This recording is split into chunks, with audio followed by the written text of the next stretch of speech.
Je, mwanamke aweza kumsahau mtoto wake anyonyaye? Je, mwanamke aweza kumsahau mtoto wake anyonyaye?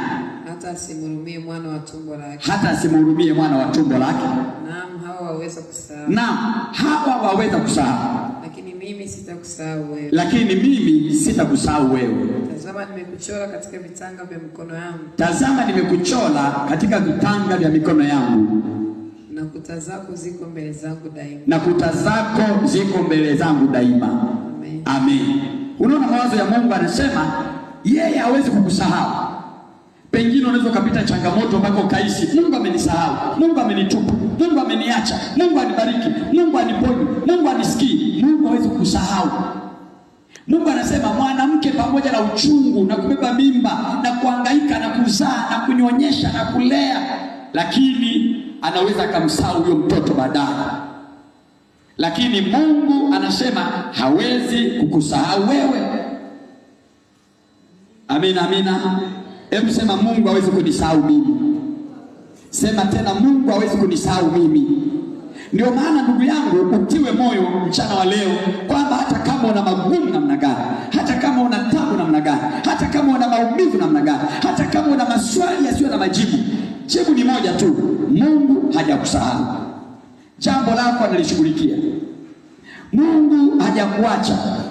Mungu anakuwazia mawazo ya amani, mawazo ya kukupa tumaini siku zako za mwisho. Kama unanielewa nisikie amen. Kama unanielewa nisikie tena amen. Haleluya, haleluya. Kama unaandika, andika hivi: Mungu naye ana mawazo kama jinsi wewe unavyowaza. Kama unavyowazia watoto wako na familia yako, ndivyo Mungu naye anakuwazia wewe, pamoja na bidii yako katika mambo mbalimbali. Usisahau kwamba Mungu pia anakuwazia. Ni kweli, ni vizuri ufanye bidii katika mambo mbalimbali, lakini bila Mungu kutaka, bidii ya mtu inaweza kuwa bure.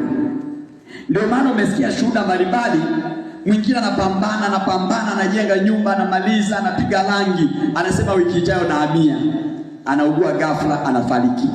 Wanapeleka jeneza tu kwenye nyumba yake. Ndio maana Mungu ndiye msaada wa kila mwanadamu. Ili uweze kufikia hatima, lazima umshirikishe Mungu anayekuwazia mema katika maisha yako. Kama unanielewa sema amen. Sema tena amen. Hebu mwambie mtu, mshirikishe Mungu anayekuwazia mema. Sema tena, mshirikishe Mungu anayekuwazia mema. Mungu anakuwazia mema sana, wala hajakuacha. Usivunjike moyo, usikate tamaa, usirudi nyuma. Hata kama mambo ni magumu kiasi gani, Mungu hajakuacha, atakusaidia. Kuna saa unaumwa, hata hela ya kwenda kutibiwa haipo. Kuna saa unaumwa, hata kukuombea haipo, lakini Mungu anasema najua utapona. Ezekia aliumwa sana, akafika kiwango cha kupokea unabii. Na unapokuwa kwenye matatizo, unaweza kupokea nabii mbalimbali, jumbe mbalimbali. Mungu anasema fanya hivi, Mungu ameniambia utakufa, Mungu ameniambia tengeneza mambo yako. Ezekia aliambiwa, lakini akageukia ukutani, akamwambia Mungu, je, utaniacha nife? Akalia sana. Mungu akamkumbuka Ezekia, akamwazia mema. Ona, Mungu akamtenda, akamuongezea na miaka. Kumbe Mungu anaweza kukuwazia mazuri, akaongeza hata miaka ya furaha katika maisha yako, hata miaka ya baraka katika maisha yako, hata miaka ya amani katika maisha yako. Kama unampenda Bwana Yesu, nisikie amen.